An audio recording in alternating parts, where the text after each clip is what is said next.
Welcome back. This is going to be the second video looking at Excel tables and a little more in depth on the idea of a structured reference. Here are the kinds of things we're going to look at on this. Naming the table, just as a reminder, creating the table, then naming it, adding a total row, finding a sum based on multiple filtering ranges, adding a column and then placing in that column a new formula, and then finding a percent after adding what I would call an indicator column. So let's look at how to do all of these different things, and we'll be making use of an Excel function called SUMIFS, and it has these types of arguments: the sum range, and then for each different criteria, the criteria range and the criteria, and we can have multiples of those. Okay, let's get started. So select a cell within this area, and then I think Control T as in table is the easiest way to create it. It correctly identifies the table as headers and the range, and so just OK. When this is created, notice Table Tools comes up at the top of our menu, ribbon, Design, and there's a default table name given. Let's call this table a goal table. Now we have a way to reference it in much the same way as any named range. Now let's also add this total row. So I just select here within Table Style Options, Total Row, and then we can do things such as find an average or a count, a sum, and so forth. And you can do that as appropriate for any of these columns or fields within this table. Now let's use these filters to find the sum of the contacts for matching two different criteria. Ones that are the gender here is going to be M for male, and the region is going to be SE as in southeast. And then for contacts, we want to find the sum of those contacts. So 7 contacts have been made by males in the southeast region. Now let's look at using a structured reference to find that same information using a just normal Excel function outside of the table.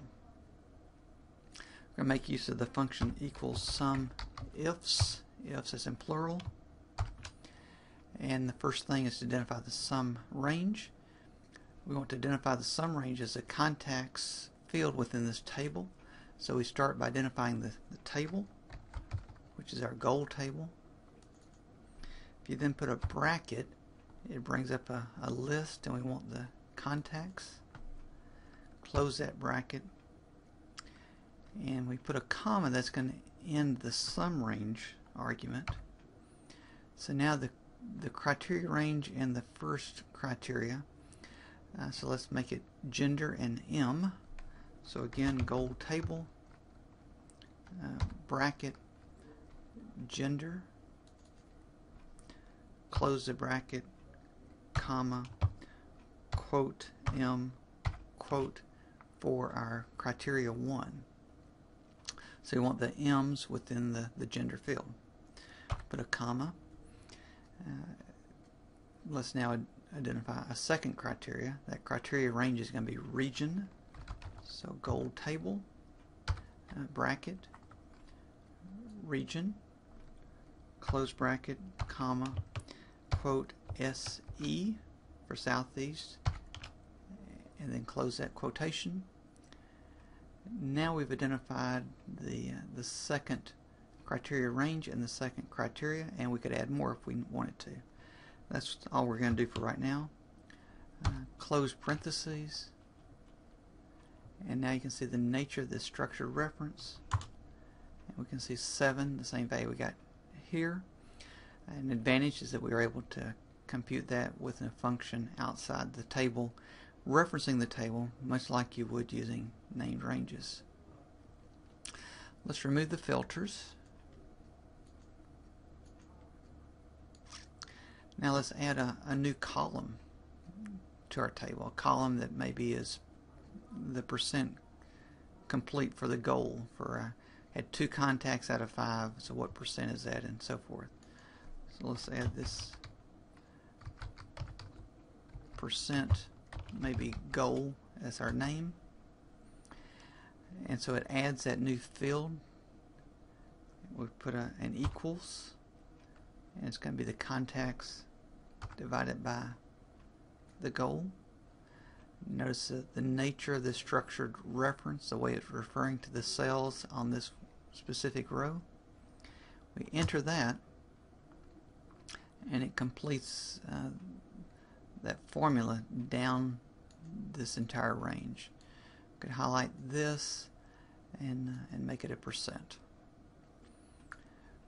Okay, let's do one more thing. Suppose we want to know what percent of these members listed here in the table are male. One way to do that is that we can create what I'm calling an indicator variable, in which it takes on the value 1 if it matches a criteria and 0 if it does not. So you create another field then, indicator.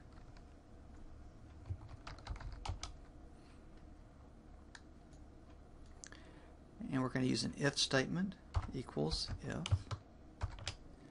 And I'm going to refer to this cell for the gender. And so if that is equal to, quote, M, end quote, so if that's a match, if that's a true statement, then we want this field to have the value 1, and if not, the value 0. Okay. Now if we want to find the percent of all these that are male, we can do 2 intermediate steps. One is let's sum the values in this indicator column, and then the second thing we need to do is some count of how many names there are. I can look right here and see there are 6 because we've just counted this number of values, which would be the same as the range. And so I can just say equals the 4 divided by the 6. Again, notice these structure references. Enter that. Turn that into a percent. And then that's a way of using an indicator variable as an intermediate step in calculating, say, a percent of values from within the table. That's it. Thanks. See you next time.